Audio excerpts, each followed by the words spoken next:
In the class, we'll add some stuff in there.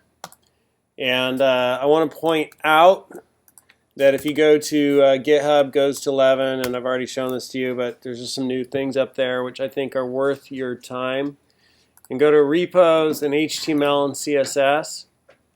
And then if you come down, I have a whole bunch of stuff right here, Flexbox container and Flexbox items. So Flexbox is a great way to do layout with HTML. And if you look at caniuse.com, which is the go-to website for determining what kind of statistics in terms of what percentage of your audience is able to have a browser which uses this property in CSS. 96% of the world. And you can see that it's only people who have old versions of IE that really don't support it. Partial support with a prefix. So that's cool. And if you go to YouTube, I just posted a really YouTube Todd McLeod. I just posted a really nice video about Flexbox, which will teach you how to use it. So go to playlists and then learn HTML and CSS, and then go all the way to the bottom and CSS Flexbox right there. So that's a really nice video for learning how to use Flexbox and a good to know resource. I'm going to have to like that. So check that out. And what's up? What does Flexbox actually do? What's it accomplish? Yeah, so it's just layout, and with layout, there's different ways that you could do layout. So Flexbox is nice in that it adjusts automatically based on the screen size of the browser. So yeah, you set up a bunch of properties. Say you tell it your Flexbox that it's going in rows, and then you put in a bunch of pictures into it. If you got a small screen that can only fit one picture in it, it'll put them all in one column. But if you got a big wide screen, it'll have them in a row and in the next row. So automatically. I'll show you that too. I guess I'll just show it to you right now. So here's a Flexbox in action, right? And I have a whole bunch of divs. And the outer div is a container for that inner divs. And so with Flexbox, you need a Flex container. And then that container has items in it. The immediate direct children are Flex items. So when you make this container Flex, display Flex, all of the items in it are Flex children. And so the best way to learn about Flexbox, and you can see this in the video, which I just pointed you towards, is CSS Tricks has a complete guide to Flexbox. And when you read this, you're reading about properties you could set on the container or properties you could set on the children, the items. And so everything on the left side of this page, over here, the left column, is properties for the container. Everything on the right side of the page is properties for the children. And then you can see examples. So that video I showed you goes over all that. There'll be another one up there because it's like part 1 of 2. And part 2 will come tomorrow when I do the class at City College. Huh? Oh, hello, he said. He's answering his phone. And so what this looks like is like this for layout. And I don't have much screen there, so well, I guess that's enough. I'll just bring it down, right? Let me get rid of a few divs. I was at 15. I'm just going to go to 10. I'll comment them out. There we go. There we go. So you can see the layout's adjusting for different screen sizes, and the items are flexing. They're shrinking, and they're growing to fill in the space, right? And so you could do your layout this way, and things just have a little more padding or a little less padding. And is it like same as Z-index in HTML5? The Z-index? Yeah. No. Z-index is like a stacking order, and you'd use that for parallax designs, and isn't that what they call it? Parallax? What do they call it? Kind of. Yeah, the Z-index is basically what's on top of the other. HTML parallax. So whatever's got, I don't remember whether it's highest or lowest, but one end of it is stuff that's in the background, next to it is the stuff that's right up in the front. Yeah, but covering stuff. I see somewhere we can use it to resize the screen, like we are using tablet on the phone and the laptop.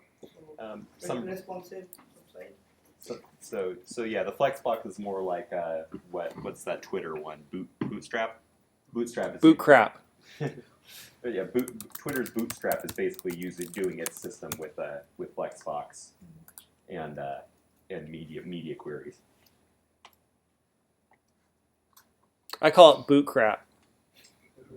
Because you should just learn to build it with HTML and CSS yourself and not rely on somebody else. So that's what Flexbox does. And that entire Learn HTML, CSS video series will show you all about layout. And so the basics of layout start like right here on file 29, the box model. So everything on the web is a box where you have the content and then you have padding, border, and margin. And you could set settings on all those. So that's just the box model. So if I put up a div, right, that div, if I put up some divs here,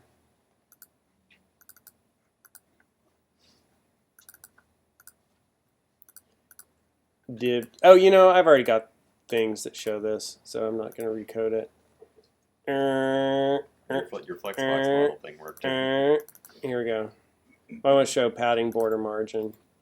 So here is something, here's the content, and there's no padding, and here's the content, and I've added padding. So there's padding there, and then there's a border, and then I could also set a margin if I had more than one element. I could say, you know, put some space around this, put a margin around it. So that's the box model with HTML. And it looks like this image, right? When you look at, you know, it's got the content, padding, border, margin. One of the problems with layout is, how many people want to hear more about layout? How many people want to go? Okay. One of the problems with layout is you want something to be the same size on your page, and then if you adjust like padding or border, oh, it made that element a little bit bigger, and then that kind of threw your layout off. You need something to be a certain size in your layout, and then you change the padding or the border. You don't want to throw your layout off. So you could use box sizing border box. So, you know, CSS is all about properties and values. So in CSS, you have rule sets, and rule sets is just like totally my comfort zone. So it's so easy for me to talk about this stuff. Rule sets look like this. So that's a rule set in CSS where you have a selector or selectors. So you're targeting something in your HTML. Right here I'm targeting all of the paragraphs in whatever page or pages this CSS is connected to. So this is a rule set. So you have a selector and you have a declaration block. The block is everything between the braces, just like in programming, a block of code. Right? It's a declaration block. So in the declaration block you have declarations. And the declarations are properties and values. So you're just setting properties, values. So there's all these properties and values that you could set to style your web page, and that's CSS, right? Your rule set's going to select some element on the HTML or multiple elements, and you're going to have a declaration block with declarations, and you're going to set some properties and some values to change things. So learning CSS, how to style web pages, is all about learning all these different properties and values, and you know, all these different declarations and what they do. And so here's another web page, and this one also shows box sizing, border box. It showed in the Chrome developer tools. They've got a good box. Yeah, they do have box sizing, border box, and elements here, right there. Content padding, border is that line. I guess it's all this yellow stuff. Yeah. And then margin. It highlights it on the web page Yeah. itself when you're hovering over it too. Really? And when you hover over the box in the corner. You have to select the right thing. I'm going to select something. So, bump, bump, bump. I guess that's my entire div. Select that whole div. Is my div selected? Margin, border. I don't know. Fancy. That's selected. Oh, there we go. It's doing it. That's cool. Content, padding, border. You don't really see it change. See it change in color a little. And then margin. Pretty sweet. And so that's box sizing border box, right? Right here is just a property with a value which I apply so that the padding in the border, right? As I add padding and border, it no longer increases the size of my element. So these don't have box sizing border box. So as I add padding, my element got bigger on the page. But here, as I add padding and border, my element stays the same size, right? Because I have box sizing border box applied to it. So I have that applied in my CSS with after, the class after. So you apply classes, like this has two classes applied, simple and after. This has after applied. And the class after, that's how you notate a class in CSS. Class after is just basically box sizing border box is the only property there.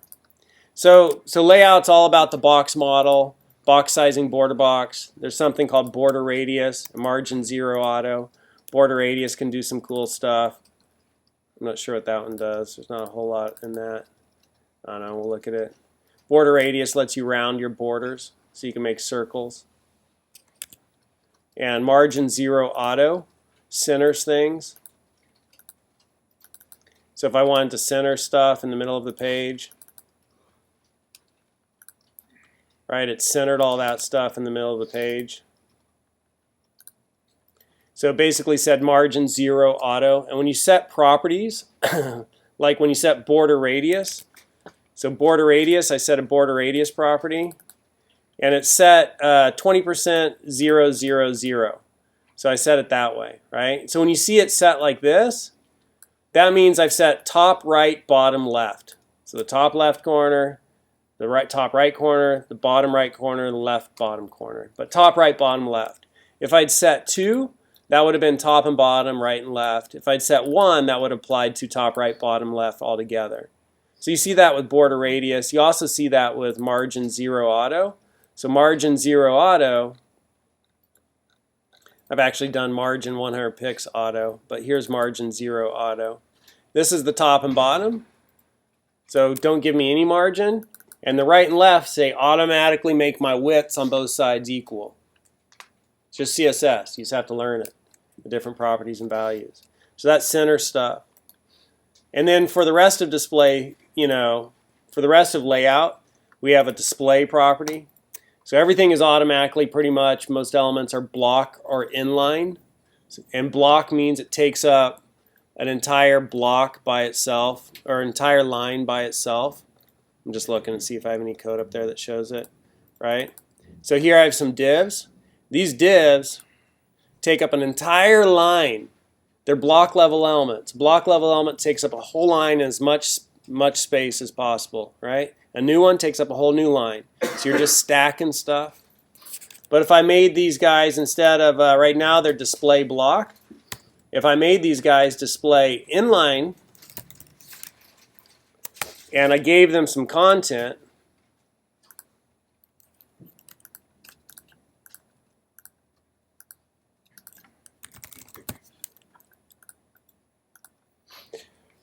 inline elements display inline, right? One after another. They don't take up a new line. They take up as little space as possible. They just wrap around their content. That's cool. And then there's an inline block where I wouldn't have to put in content. If I didn't have content for inline, there's no content to wrap around, so it just smashes them all together, right? So here's that without content. I still left an S in there.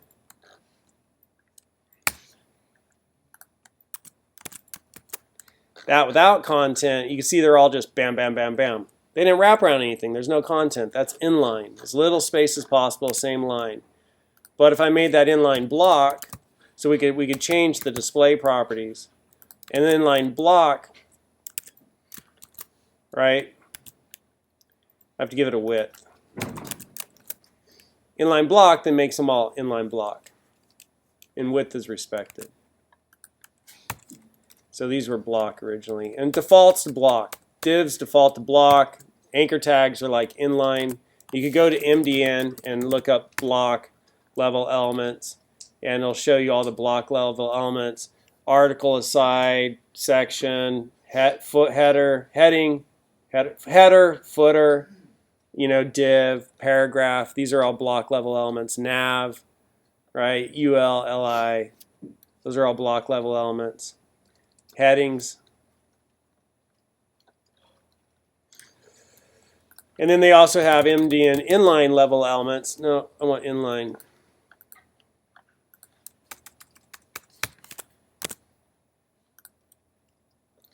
And inline elements are like anchor tag, span, image, right? They're just going to be in line with the rest of the text. Italic, button.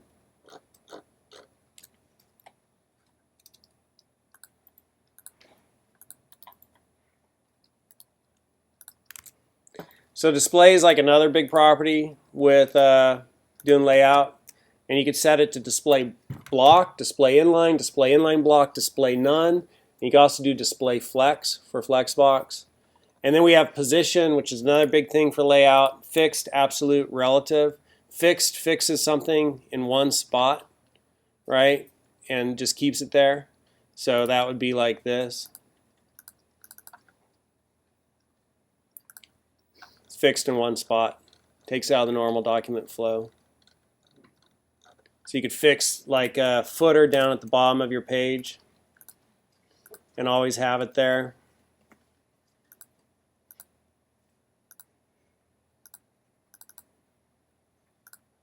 Footer is always fixed at the bottom of that page. So I change the page size.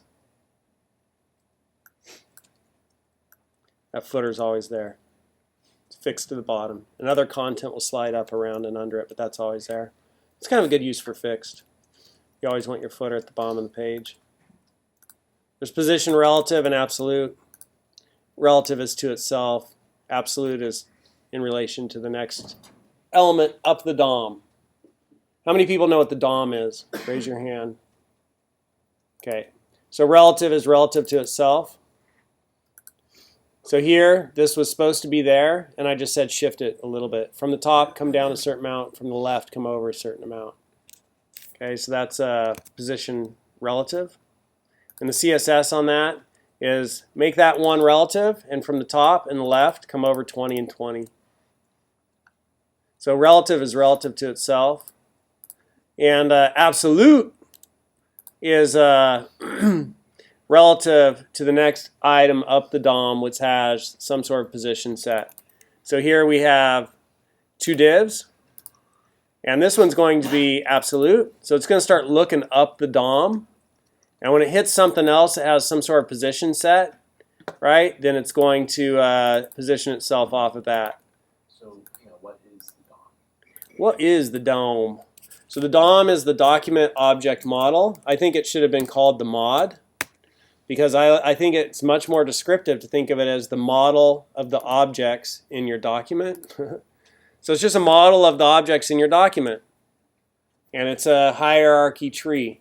So our document has the root element HTML, right? So our document has the root element HTML, opens there, closes there, which contains both the head element and the body element.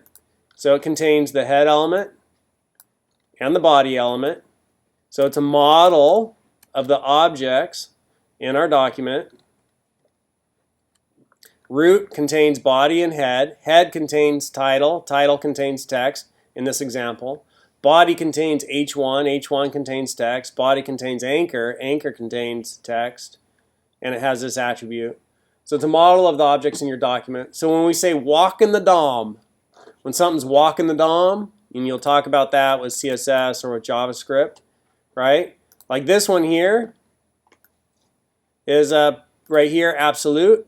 It's ID absolute. There's absolute ID, right? And the ID absolute has position absolute, okay? Which means it's going to look up the DOM for the next element that has some position set. Well, here it is, right there. It's ID relative.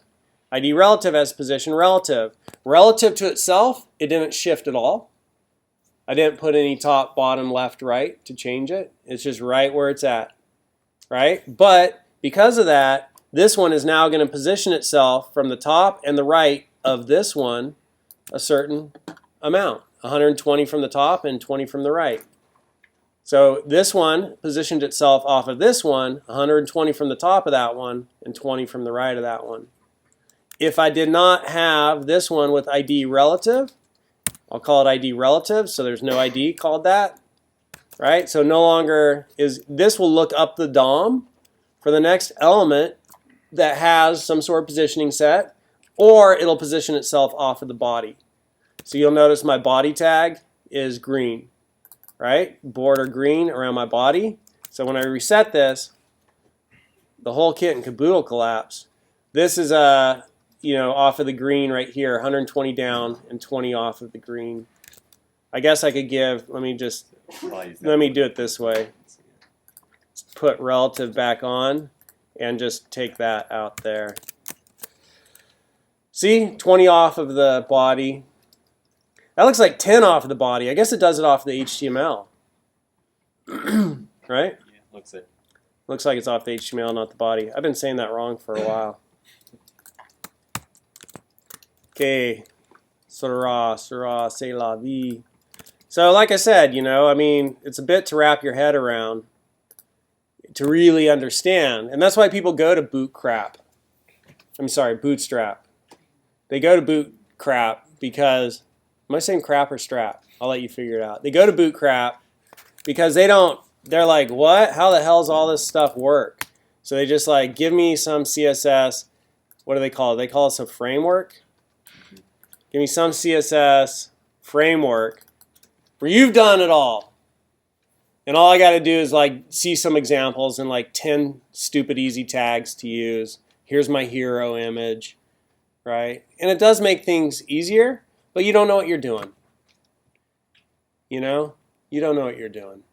Makes things nice, but you don't know what you're doing. So if you want to be a true technician, you have to know the craft, and you have to know the tools, and that takes this. And then there's float, which is another thing we use for layout, and then there's Flexbox. And so that's just like a little bit of an overview of HTML, CSS, and layout. Flexbox is the newest of all those various types. Those other types have been around for a while, but Flexbox came in with HTML5 and CSS3, which was only, how long ago did those come out? 2010. Yeah. I think, yeah, it's been a while. When was HTML5 released? HTML5 wiki. 1997. Wow, a long time ago. 4.1. That's HTML4. HTML5 it says in 1914 or 2014. That's crazy. Initial release. But people have been talking about it from like way back. Like if you look at like HTML semantics, HTML5 semantics. I guess people are reading the spec. 2012, right? HTML5 semantics 2012, 2011. 2013, 2009. So people were ahead of it before it was released. Wow, that's crazy. It only came out in 2014. How many people, anybody have any questions? So you got the resources, you got the code, you have all those videos, learn HTML and CSS. If this is something that interests you, you could go learn a lot there and then just ask me questions if you get stuck. And this is a very specific body of knowledge, right? And it's no small task to know how to do this. And when they ask devs what's easier, learning to do mobile programming or web programming, they always say mobile programming is easier. Because you know Java or you know Swift, and then you just learn, Android Studio and put elements there and program it up, right? Learn a few things. It's like one class. But HTML is it's kind of open standard. It's not just one company saying this is how you do it. Like, a lot of people contribute to it. There's a lot of different ways to do the same thing. It's been around a while and had a lot of stuff added onto it that should be removed. Yeah. So there's a lot to it. All right, let's get back to Go. I think I'll call that its own video. Though I don't know where there it is.